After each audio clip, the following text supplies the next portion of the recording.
દ્વારકાધીશ। આજે બીજી નવી સાઇટ અમારી ચાલુ કરી છે, જે કુંવાર ગામ 22 રૂમોનું કામ લીધેલું છે। 1 મહિનાની અંદર અમારે તોડફોડ કરી, છરી પાડી, ફિટિંગ કરી અને બધું પૂરું કરીને આપવાનું છે, જેથી હું તમને ટોયલેટ એટેચ સંડાસ બાથરૂમ છે તેની અંદરનું જે પાઇપલાઇન જે ફિટિંગ થશે તેની વિશેની હું માહિતી તમને આપું છું। અત્યારે અહીંયા હશે આપણું WC ઓરિસાપા, જે ડાબા ટપ, ગુજરાતી ભાષામાં ડાબા ટપ કહેવામાં આવે, જેથી એની હાઇટ ઓછી આવે ફૂલ સાઇઝ કરતાં। બીજો ભાગ આની અંદર આવ્યો છે બાથરૂમનો, તેમાં આપણે એક નળ, જેથી 1 ટીપટોક લાગશે આની અંદર।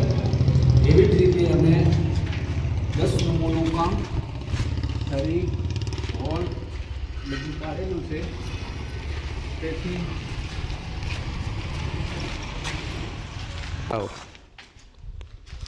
જેથી છરી પાડી હોલ છરી બધું ઓલરેડી 10 બાથરૂમમાં અમે કામ કરી ચૂક્યા છીએ। હવે પછીની જે આગળની પ્રોસેસમાં અમે ઇન્ટરનલ પાઇપ ફિટિંગ પ્લસ બહારની પાઇપ ફિટિંગનો જે વિડીયો અમે રાખશું યુટ્યુબમાં દેખશું।